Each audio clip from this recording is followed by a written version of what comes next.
Bismillahirrahmanirrahim. Assalamualaikum warahmatullahi wabarakatuh. Pada video kali ini kita akan membahas mengenai kalor. Nah, di sini terdapat dua istilah yang berhubungan dengan kalor. Yang pertama adalah termometri dan yang kedua adalah kalorimetri. Dari nama istilah ini kita bisa mengetahui bahwa termometri ini merupakan istilah yang berhubungan dengan pengukuran pada temperatur, dan kalorimetri ini adalah istilah yang terkait dengan pengukuran pada kalor. Adapun mengenai topik pembahasan yang akan kita bahas, yang pertama kita akan membahas mengenai apa itu suhu, kemudian apa itu termometer. Kemudian yang kedua, kita juga akan membahas bagaimana pengaruh dari perubahan suhu pada benda yang dapat terlihat pada proses pemuaian atau penyusutan. Dan pada bagian yang ketiga, kita juga akan membahas mengenai kalor itu sendiri dan jenis-jenis kalornya.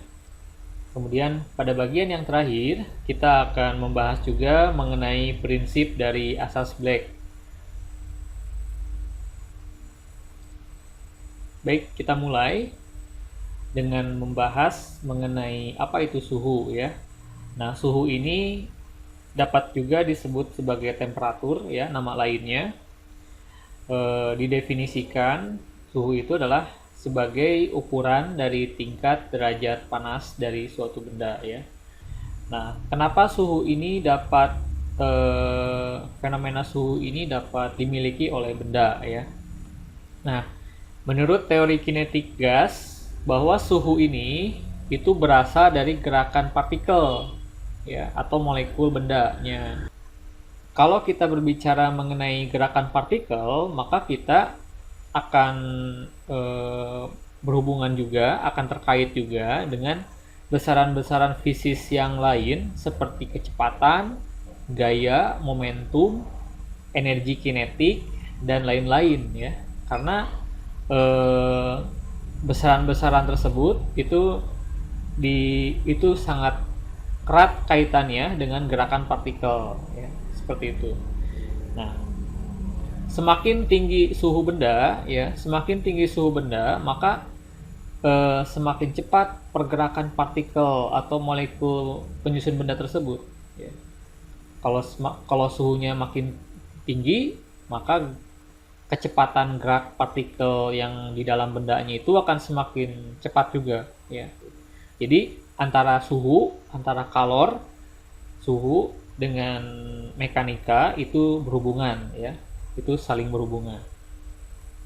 Nah, satuan internasional pada temperatur ini yang dimiliki oleh temperatur ini adalah Kelvin ya. Nah, ini berbeda dengan penggunaan di kehidupan kita sehari-hari ya. Kita menggunakan satuan suhu itu adalah derajat Celcius. Nah, nanti kita akan melihat apa perbedaan antara skala Celcius dengan Kelvin ya. Baik. Nah, kemudian mengenai termometer. Termometer ini adalah suatu alat yang digunakan untuk mengukur suhu. Nah, termometer ini bekerja berdasarkan sifat pemuaian. Nah, sifat pemuaian yang dimiliki oleh termometer itu biasanya terdapat pada termometer yang menggunakan paksa dan alkohol. Nah, ini adalah kedua gambar ini merupakan termometer dengan menggunakan cairan alkohol. Jadi ketika termometer ini dia mendapatkan atau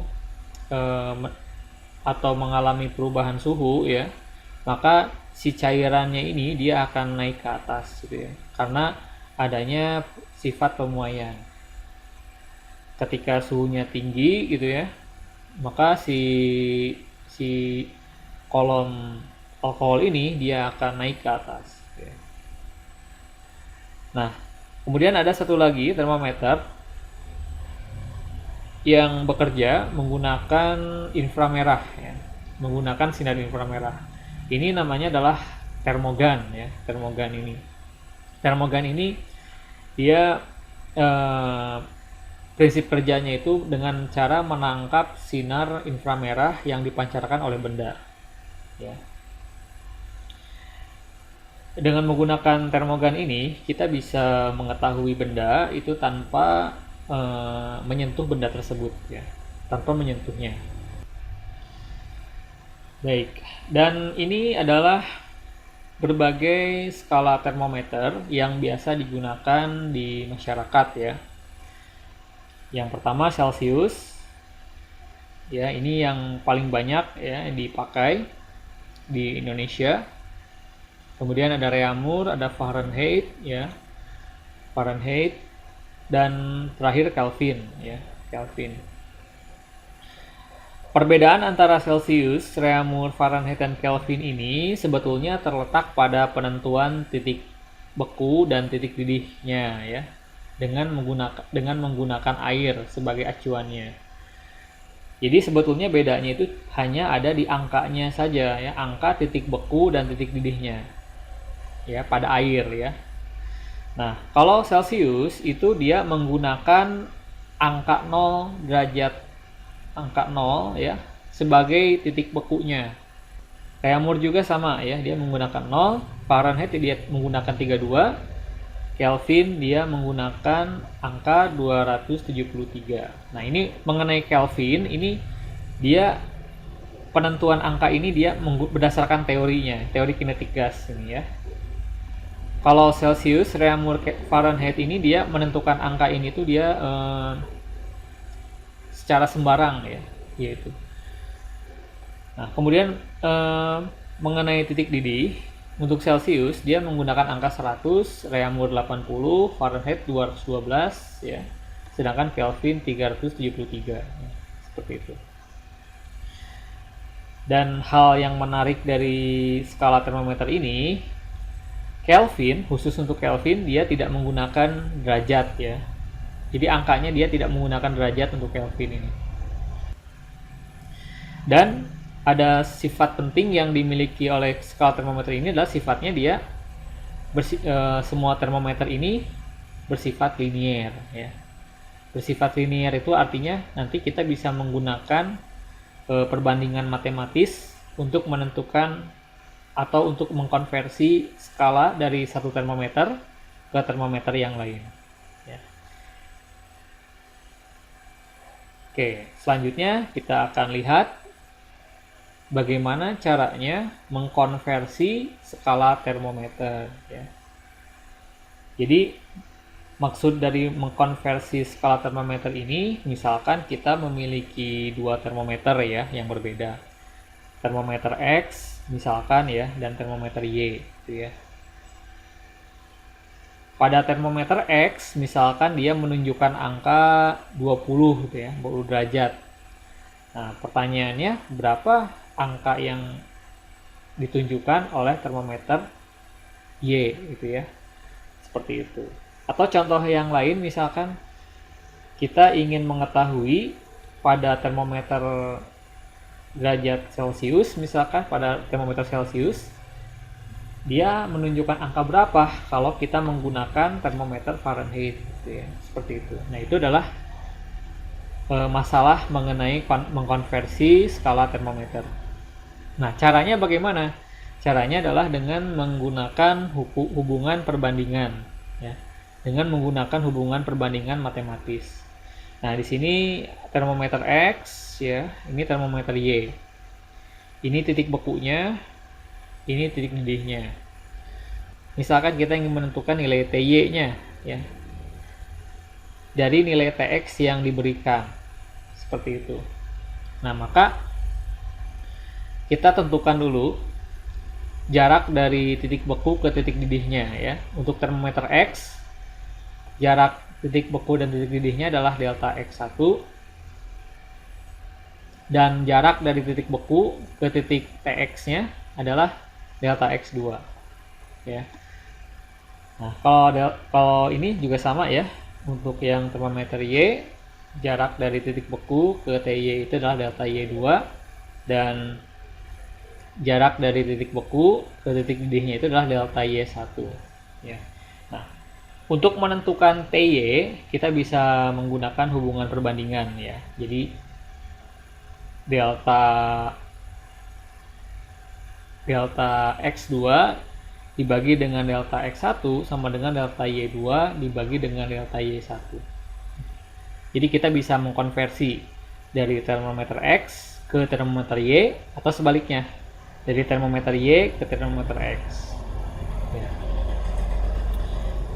Oke, supaya lebih jelas mengenai masalah pengkonversian skala termometer ini, kita lihat contoh kasusnya seperti apa.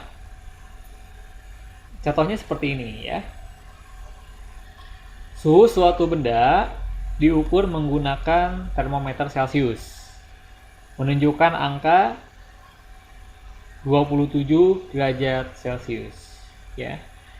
Maka jika diukur dengan skala Fahrenheit menunjukkan angka berapa?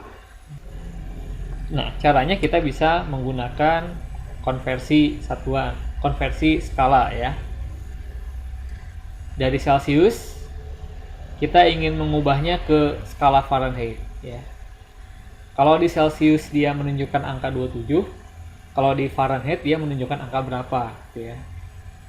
Nah, kita tuliskan ya terlebih dahulu.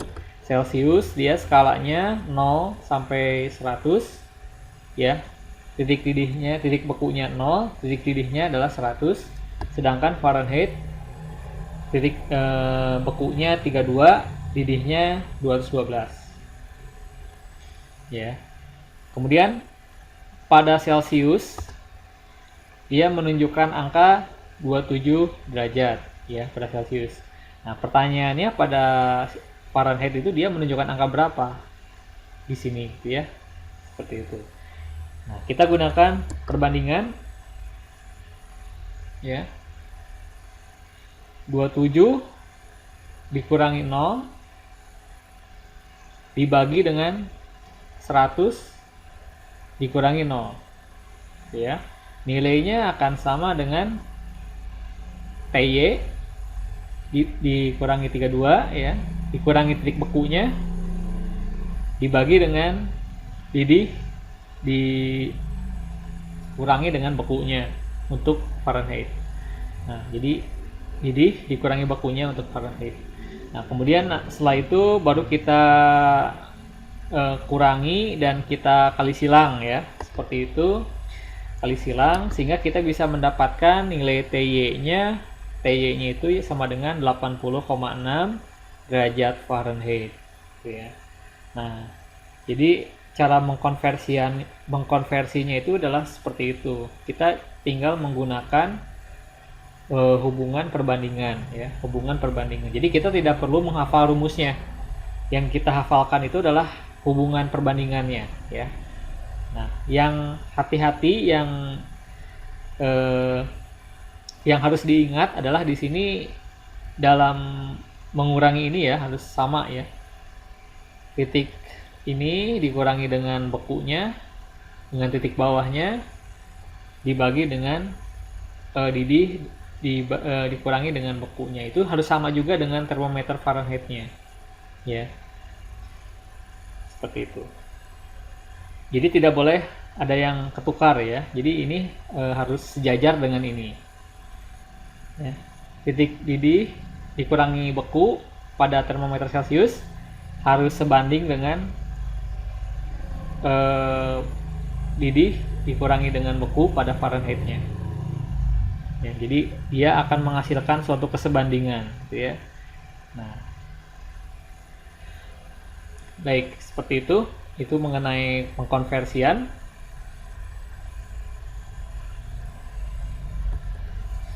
Kemudian yang pada bagian yang selanjutnya kita akan membahas mengenai pemuaian ya.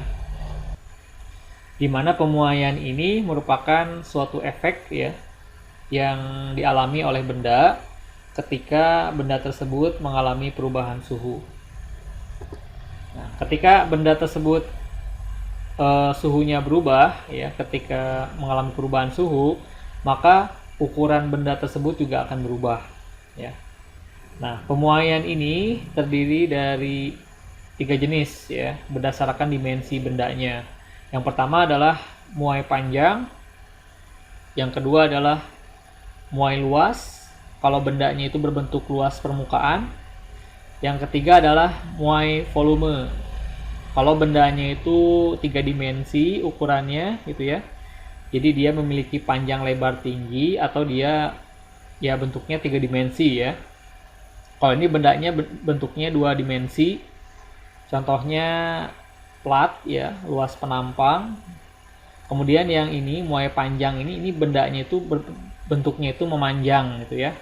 Contohnya kabel gitu ya, seperti itu. Kabel, kawat, dan lain sebagainya. Untuk setiap muai ya, untuk muai panjang, luas, volume itu masing-masing dapat dihitung dengan masing-masing rumus ini ya. Untuk muai panjang itu delta L sama dengan L0 dikali dengan alfa ya, dikali delta T. Dimana di sini delta L ini adalah perubahan panjang. Perubahan panjang yang dialami oleh benda ya. Kemudian L0 ini adalah panjang mula-mula ya, panjang mula-mula, panjang awalnya ya. Awalnya benda itu panjangnya berapa gitu. Kemudian alfa ini namanya adalah koefisien muai panjang ya. Setiap benda memiliki nilai koefisien muai panjang yang berbeda-beda. Ada yang cepat memuai, ada yang dia lebih susah untuk memuai gitu ya. Kemudian di sini adalah delta T. Delta T ini adalah perubahan suhu. Ya, perubahan suhu. Jadi naik suhunya itu naiknya berapa gitu ya, atau turunnya berapa. Itu adalah delta T. Kemudian ini juga sama, ini adalah delta A, ini perubahan luas. Perubahan luas. Sedangkan A0 ini adalah luas mula-mula, ya, luas awal. Awalnya berapa sebelum dipanaskan? Ya, awalnya berapa sebelum suhunya berubah. Kemudian ini beta ya, ini namanya beta, ini merupakan koefisien muai luas. Ya. Koefisien muai luas ini rumusnya bisa juga dapat dihitung dari muai panjang ya. Jadi beta ini sama dengan 2 kali lipatnya dari alfa. 2 kali lipatnya dari alfa. Ini juga sama ya, delta T, ini perubahan suhu. Nah, kemudian yang ketiga ini perubahan volume, ini volume awal. Ini adalah koefisien muai volume. Ini adalah perubahan suhu ya. Koefisien muai volume juga itu dapat dihitung dengan mengkalikan 3 dengan muai panjang ya. Jadi ini bendanya 1 dimensi, 2 dimensi, ini 3 dimensi bendanya.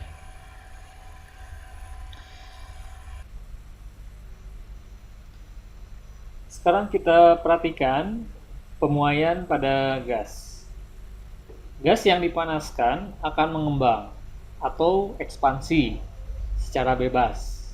Nah, misalkan di sini kita memiliki sebuah wadah, di dalamnya itu terdapat gas. Misalkan wadah ini dia bisa bentuknya bisa berubah ya, volumenya bisa berubah. Kemudian kita isi dengan gas di dalamnya. Ketika gas ini kita panaskan, ya, ketika gas ini kita panaskan, maka gas ini dia akan mengembang ya. Dia akan mengembang ke segala arah. Dia akan mengembang ke segala arah. Ketika dia mengembang, otomatis volumenya akan berubah ya. Volumenya akan berubah. Dimana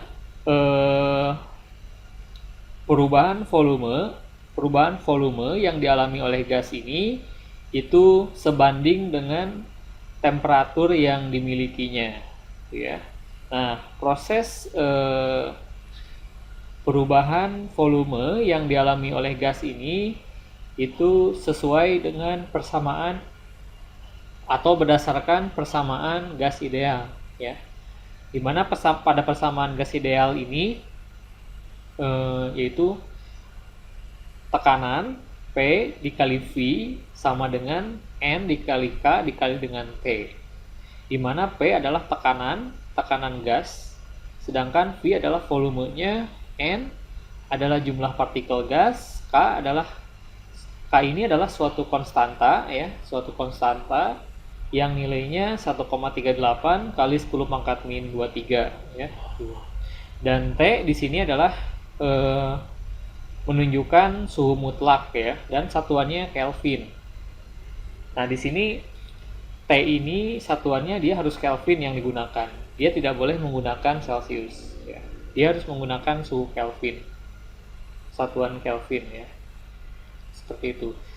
Nah, pemuaian pada gas ini itu dapat kita lihat, dapat kita amati berdasarkan persamaan gas ideal ini, ya. Dengan catatan tekanannya ini, tekanan gasnya ini dia dianggap dia dijaga konstan, ya.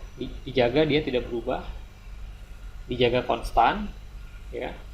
Sehingga kita bisa melihat hubungan antara volume dengan suhu yang dimilikinya, gitu ya, seperti itu.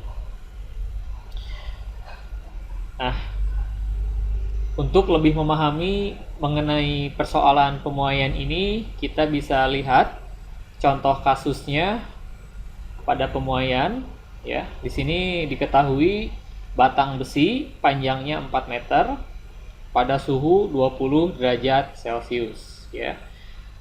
Jika batang besi itu dipanaskan hingga 50 derajat Celcius, panjangnya menjadi 4,15 meter, ya. Nah, pertanyaannya adalah koefisien muai panjang besi tersebut adalah berapa, ya. Nah, di sini diketahui kita memiliki sebuah batang besi panjangnya itu 4 meter. Ini adalah panjang mula-mulanya, ya. Panjang mula-mulanya 4 meter dan suhu mula-mulanya 20 derajat Celcius.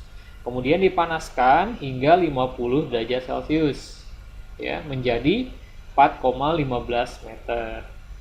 Nah, berarti di sini ini panjang akhir, ya. Ini panjang akhir, ini panjang awalnya.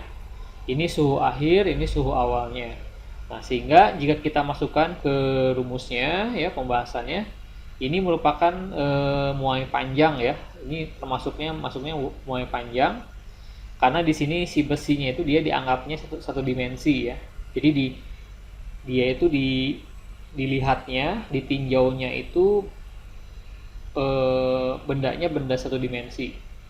Ya, artinya kita di sini hanya melihat panjangnya saja, ya. Kita di sini melihat dimensi panjangnya saja, sehingga kita yang kita gunakan ini adalah muai panjang, ya, yaitu delta L perubahan panjang sama dengan panjang awal dikali koefisien panjang dikali delta T, ya. Sehingga kita masukkan angkanya, ini delta L panjang akhir dikurangi panjang awal, ya, sama dengan 4 panjang awal dikali koefisien muai panjang kemudian dikalikan dengan delta T, ya, perubahan suhunya.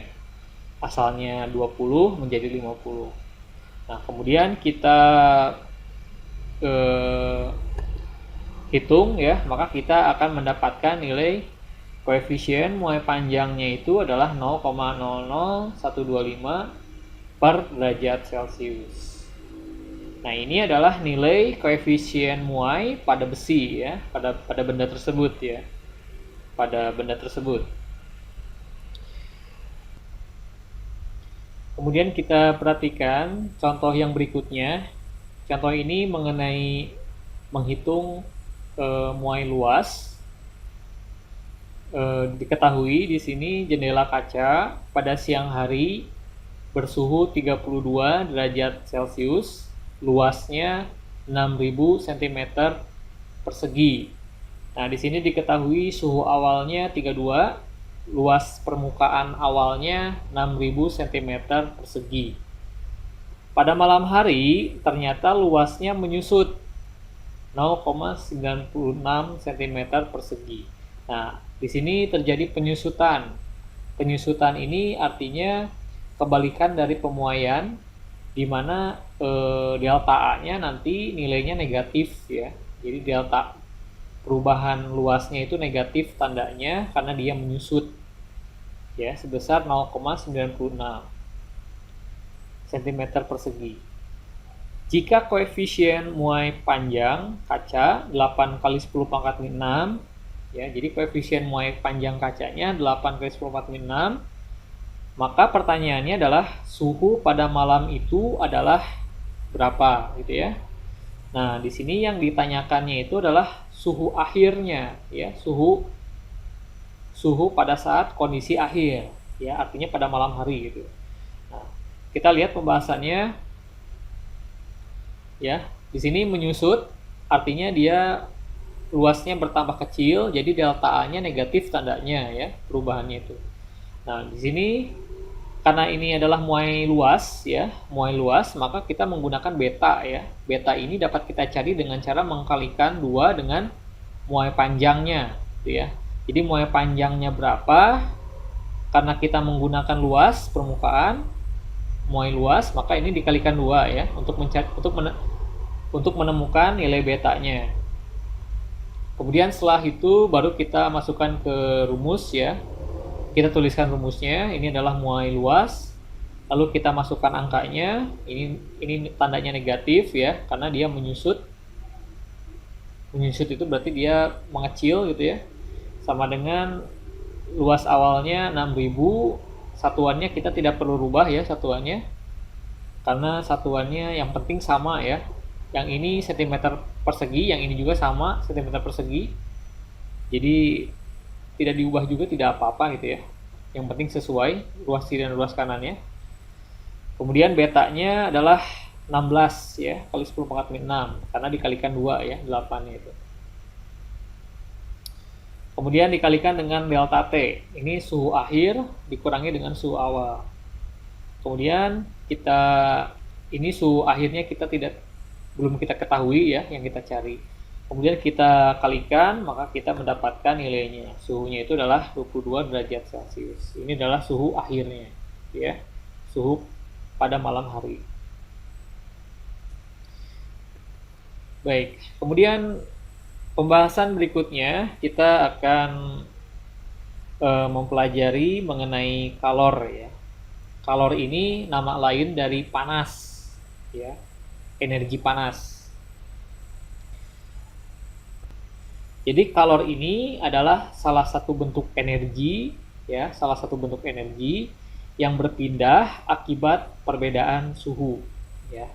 Akibat adanya perbedaan suhu sehingga akan ada perpindahan kalor ya. Akan ada kalor, aliran energi yang disebut dengan kalor. Nah, ketika benda menerima kalor ya, ketika ada benda tersebut dia menerima kalor, maka benda tersebut akan mengalami dua kemungkinan. Nah, di sini akan mengalami dua kemungkinan. Yang pertama adalah suhunya naik, ya, suhunya naik, atau kemungkinan yang kedua adalah berubah wujudnya, gitu ya, berubah wujud, gitu, seperti itu. Jadi ketika benda itu dia menerima kalor, ya, maka si benda itu akan mengalami dua kemungkinan ya. Yang pertama suhunya naik atau wujudnya berubah ya, seperti itu. Nah, nanti kita akan lihat ya, kita akan bahas satu persatu mengenai dua kemungkinan ini ya. Dan satuan internasional untuk kalor, karena kalor ini adalah energi, ini satuannya adalah joule ya, satuannya adalah joule. Nah, selain menggunakan satuan joule, ada juga yang menggunakan satuan kalori ya, kalori atau kal ya, disingkatnya itu. Nah, di mana satu kalori ini nilainya sama dengan 4,2 joule ya, nilainya sama dengan 4,2 joule. Atau kalau kita konversi secara kebalikannya gitu ya, 1 Joule itu nilainya sama dengan 0,24 kalori gitu ya, seperti itu ya. Nah, sekarang kita lihat ya mengenai salah satu kemungkinan dari benda yang akan dialami oleh benda ketika dia menerima kalor ya. Suatu benda tersebut dia kemungkinan akan suhunya naik ya ketika dia menerima kalor. Nah, kalor yang digunakan oleh benda untuk menaikkan suhunya ya, itu nilainya bergantung pada masanya. Yang pertama masanya, yang kedua dia ditentukan juga oleh sifat termal bendanya ya. Sifat termal bendanya ketika benda tersebut menerima atau melepaskan kalor gitu ya. Karena setiap benda itu memiliki sifat menerima atau melepas kalor itu berbeda-beda gitu ya. Dan ditentukan juga oleh perubahan suhunya gitu ya. Semakin tinggi perubahan suhunya, maka energi kalor yang diserap atau yang dilepaskannya akan semakin besar juga gitu ya, seperti itu. Nah, rumus yang digunakan untuk menghitung energi kalor yang diserap atau dilepas gitu ya, untuk menaikkan atau menurunkan suhu gitu ya, itu rumusnya adalah ini. Q sama dengan M kali C kali delta T, di mana Q ini adalah kalornya ya, energi kalornya, energi panasnya, sedangkan M adalah masanya, massa bendanya. Semakin besar masanya, makin besar juga energi yang diserap atau dilepas ya. Kemudian dia juga ditentukan oleh C. C ini adalah kalor jenis. Kalor jenis ini adalah sifat termal dari benda ya. Kalor jenis ini. Nah, di kehidupan kita sehari-hari, kita sering menemukan ada benda yang dia itu mudah menyerap kalor, ada benda yang dia sulit untuk menyerap kalor gitu ya. Nah, ada benda yang ketika dia diberi panas sedikit dia cepat naiknya, ada benda yang dia itu lama gitu ya, lambat untuk naik suhunya gitu. Nah, sifat benda yang demikian itu namanya adalah kalor jenis ya, kalor jenis. Ini setiap benda beda-beda sifatnya ya, setiap benda beda-beda. Nah, kemudian yang terakhir ini adalah delta T. Ini adalah perubahan suhu ya. Nah, satuan suhu yang bisa kita gunakan untuk delta T ini, kita bisa menggunakan derajat Celcius, kita juga bisa menggunakan Kelvin ya. Hasilnya akan sama saja karena di sini adalah perubahan suhunya yang dihitung ya. Perubahan suhunya yang dihitung itu, bukan nilai mutlaknya gitu ya, seperti itu. Nah, di sini bisa kita perhatikan, ini adalah nilai dari kalor jenis untuk bahan es dan air ya. Di sini kita bisa melihat kalor jenis es ya, nilainya 2310 untuk satuan internasionalnya, sedangkan untuk air itu 4200 ya, Joule per kilogram derajat Celcius. Ini adalah satuan internasional untuk kalor jenisnya ya. Kita juga bisa menggunakan satuan yang lain ya. Kita juga bisa menggunakan satuan kalori ya. Kita juga bisa menggunakan satuan kalori. Kalau kita gunakan satuan kalori itu berarti untuk es ini nilainya 0,5 dan untuk air ini nilainya 1 ya. Ini kalau kita menggunakan satuan kalori per gram derajat Celcius ya. Seperti itu. Nah, ini adalah kemungkinan yang pertama ya. Ketika benda dia menyerap kalor, benda itu suhunya akan naik. Nah, artinya kalor yang diserap oleh benda itu dapat dihitung dengan menggunakan rumus ini. Ini adalah kalor yang digunakan untuk menaikkan suhu ya. Namanya kalor yang digunakan untuk menaikkan suhu, rumusnya ini. Ini kemungkinan yang pertama ya. Selain mengalami kenaikan suhu, ya, benda juga dia bisa juga dia menggunakan kalor itu untuk mengubah wujudnya. Kalor yang digunakan oleh benda untuk mengubah wujudnya. Ini kemungkinan yang kedua ya. Kalor yang diperlukan untuk mengubah wujud. Itu namanya adalah kalor laten ya. Namanya adalah kalor laten. Nah, jadi misalkan kita punya ini ya, kita punya es misalkan ya. Es ini wujudnya padat ya. Kemudian kita beri panas, maka si es ini dia bisa mencair ya, dia bisa mencair. Nah, energi kalor yang kita berikan pada es ini itu namanya adalah kalor laten ya, yang dapat kita hitung dengan menggunakan rumus ini. Q sama dengan M kalikan dengan L. Ini adalah kalor latennya. Nah, kalor laten untuk setiap zat itu beda-beda nilainya ya. Ada ini untuk S. Untuk S ini nilainya adalah 3,36 kali 10 pangkat 5 Joule per kilogram. Atau kalau dalam satuan lain itu nilainya adalah 80. Ya. Nah, kalor laten ini atau bisa juga disebut sebagai kalor ini ya. Ini kalor laten es, berarti dia es menjadi air, mencair atau melebur ya. Ini kadang-kadang disebut juga sebagai kalor lebur ya. Ini kalor lebur. Ini kalor uap ya. Ini kalor uap. Kalor yang digunakan, yang diperlukan untuk mengubah dari air ya, dari zat cair menjadi uap. Ya. Untuk uap air ini nilainya 2,26 kali 10 pangkat 6 Joule per kilogram ya. Atau dalam satuan lain itu adalah 540 kalori per gram. Ya, ini adalah kalor uap ya, seperti itu. Nah, ini adalah kalor, namanya kalor laten ya, untuk mengubah wujud dari zat. Seperti itu. Jadi kita memiliki dua jenis kalor. Yang pertama kalor untuk kenaikan suhu, yang kedua adalah ini, kalor laten ya.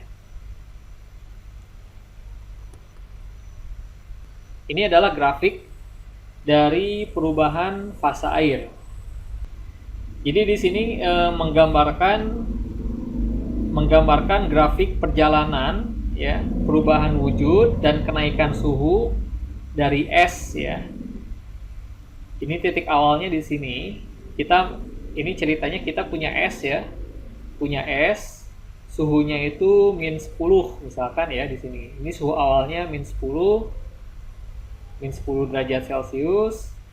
Nah, kemudian si es itu kita beri panas ya, kita beri kalor, maka si es itu dia tidak langsung mencair, gitu ya. Si es ini dia tidak langsung mencair, tapi dia akan berubah wujud dulu. Ya.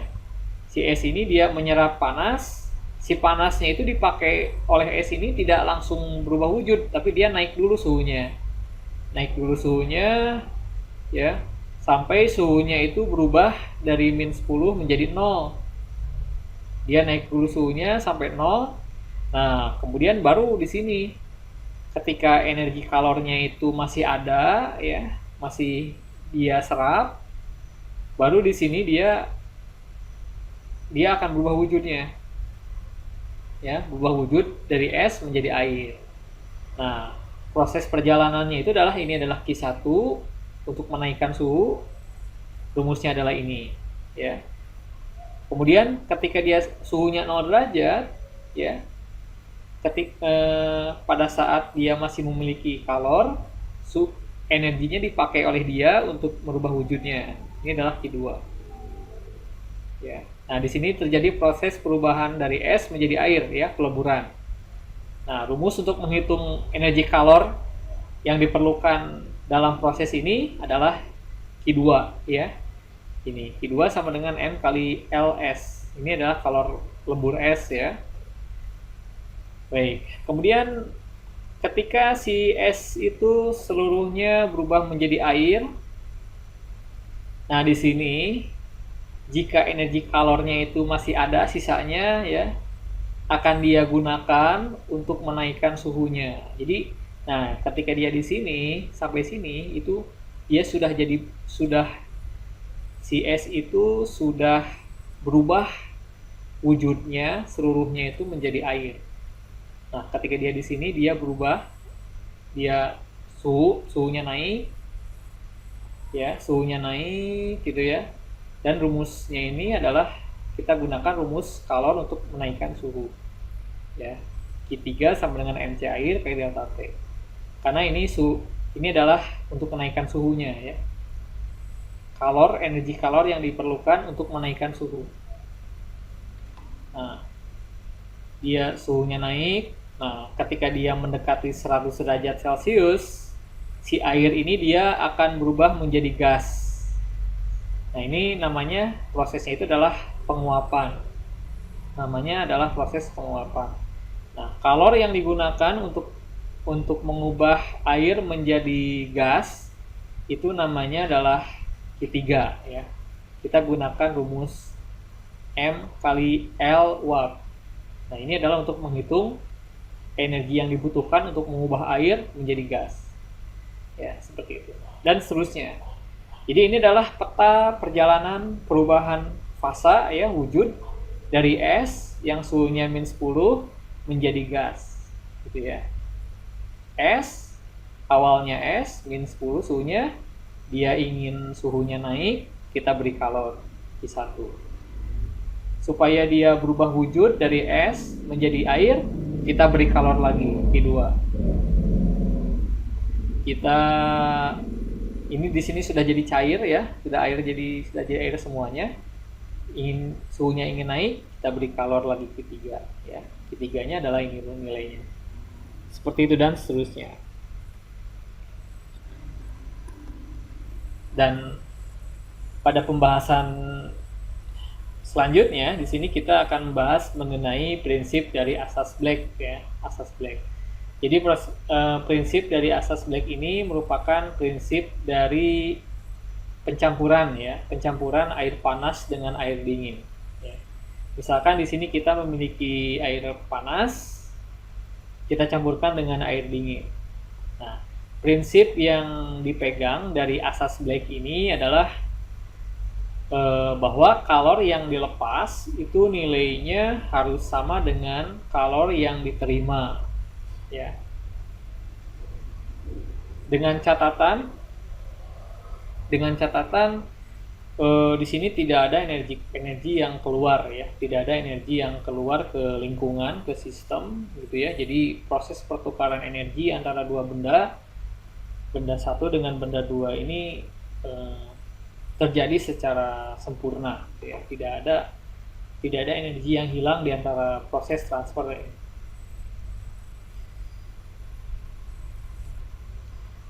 Jadi kalor yang dilepas itu sama dengan kalor yang diterima ya. Jadi energi kalor yang dilepaskan oleh wadah satu, benda satu, nilainya sama dengan yang diterima oleh wadah dua.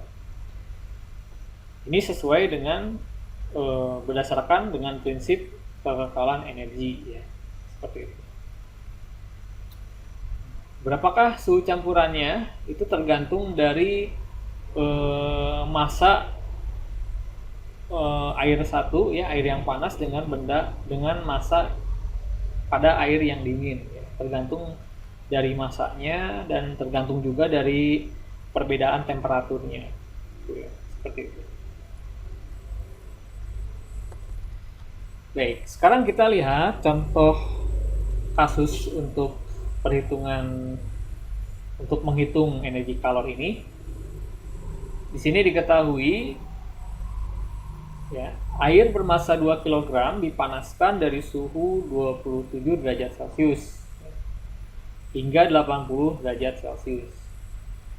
Jadi di sini diketahui massa air, kita memiliki air massanya 2 kg ya. Kemudian dia memiliki suhu awalnya 27 derajat Celcius dan suhu akhirnya 80 derajat Celcius. Ya.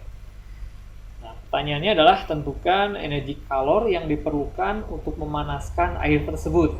Nah, jadi berapa energi panas yang harus kita berikan gitu ya, supaya terjadi perubahan suhu dari 27 ke 80. Nah, tinggal kita lihat pembahasannya. Nah, kita perhatikan ya, di sini soalnya benda ini dia tidak mengalami perubahan wujud ya. Jadi selama air menerima kalor, air ini dia tidak mengalami perubahan wujud ya. Di sini dia hanya mengalami kenaikan suhu, Sehingga rumus yang kita gunakan itu hanya ini saja gitu ya. I sama dengan MC kali delta T. Gitu ya, seperti itu. Nah, sehingga jika kita masukkan nilainya,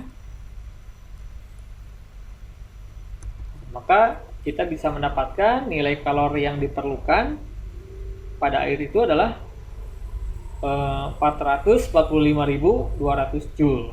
Ya, ini adalah nilai energi panas yang harus diberikan pada air itu. Oke. Jadi kita langkah pertama kita harus tentukan setelah kita menentukan apa yang diketahui, setelah itu kita analisis gitu ya. Ini airnya apakah mengalami perubahan wujud, apakah dia mengalami kenaikan suhu atau dua-duanya, gitu ya, seperti itu.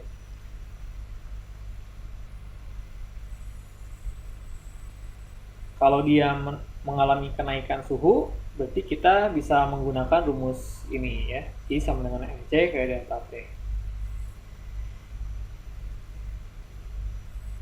Oke, berikutnya kita lihat contoh selanjutnya, di mana pada contoh ini diketahui sebongkah es bermasa 3 kg bersuhu min 5 derajat Celcius. Ya, diketahui masanya 3 kg, suhu awalnya adalah min 5 derajat Celcius.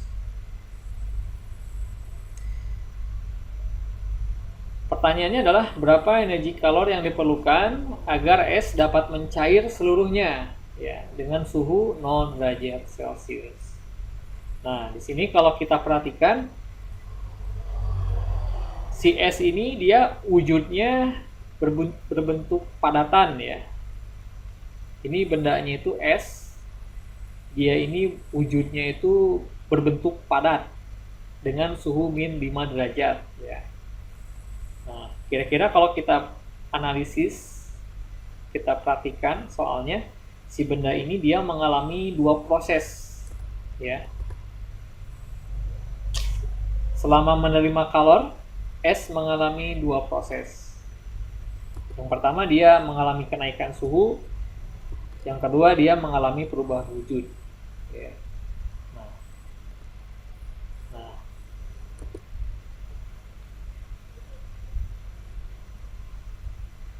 Kita lihat ya, kita langsung. Berarti kalau kita perhatikan grafik proses perjalanan perubahan fasanya, awalnya dia di sini dia bentuknya padatan, suhunya min 5 derajat Celcius, es ya. Dia mengalami kenaikan suhu. Ya, dia mengalami kenaikan suhu hingga suhunya 0 derajat. Ya. Hingga suhunya 0 derajat, kita namakan energi kalornya itu adalah Q1. Kemudian setelah itu dia mengalami proses yang kedua, yaitu perubahan wujud dari es menjadi air ya. Katakanlah kita beri nama ini Q2 ya. Ketika proses kenaikan suhu ya, kita bisa menggunakan rumus ini, M kali C kali delta T ya. Kemudian kita masukkan M ini adalah massa es, C ini adalah kalor jenis es, dan ini adalah delta T, perubahan suhu.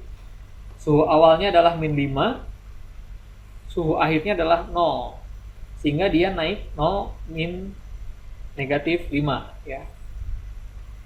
jadi positif 5 nanti hasilnya. Nah, kemudian setelah itu kita kalikan dengan 3, kita kalikan dengan 2100. Maka kita dapatkan nilai Q-nya itu adalah 31.500 Joule. Ini adalah energi panas yang diperlukan es untuk menaikkan suhu. Oke, ini adalah proses yang pertama. Kemudian proses yang kedua, setelah dia suhunya naik menjadi 0 derajat Celcius, proses berikutnya dia mengalami perubahan wujud. Ya, yang tadinya es, dia berubah menjadi air. Dia mengalami perubahan wujud. Karena dia mengalami perubahan wujud, maka rumus energi kalor yang kita gunakan di sini adalah Q2. Q2 ini sama dengan M kali L. Ya.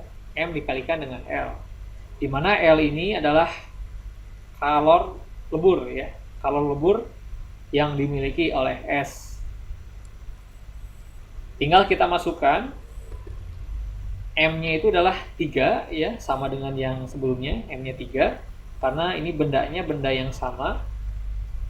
M-nya 3, L-nya adalah kalor lebur S, 3,36 kali 10 pangkat 5. Kemudian kita kalikan, maka Q2-nya kalor yang diperlukan untuk mengubah wujud itu nilainya adalah 10,08 kali 10 pangkat 5 Joule.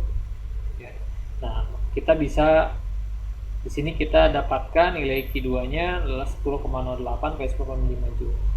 Setelah kita memperoleh dua nilai kalor ini, Q1 dan Q2, setelah itu kita jumlahkan semuanya, ya, kalor totalnya. Kita jumlahkan, maka kita dapatkan nilainya adalah 10,4 kali 10 pangkat 5 Joule. Jadi Q1 ditambah dengan Q2. Ini adalah jumlah energi panas, jumlah energi kalor yang diperlukan dari awal proses hingga akhir, ya, hingga pada kondisi akhirnya. Ini adalah energi kalor, energi panas yang diperlukan untuk mengubah es yang awalnya min 5 derajat Celcius berubah menjadi air semuanya, seluruhnya menjadi air pada suhu 0 derajat Celcius. Ya, jadi tinggal ditambahkan proses Q1 dan Q2-nya, ya, seperti itu. Nah,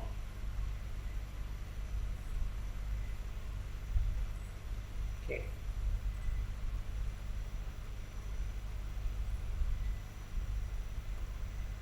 Ya, demikian video kali ini. Terima kasih. Assalamualaikum warahmatullahi wabarakatuh.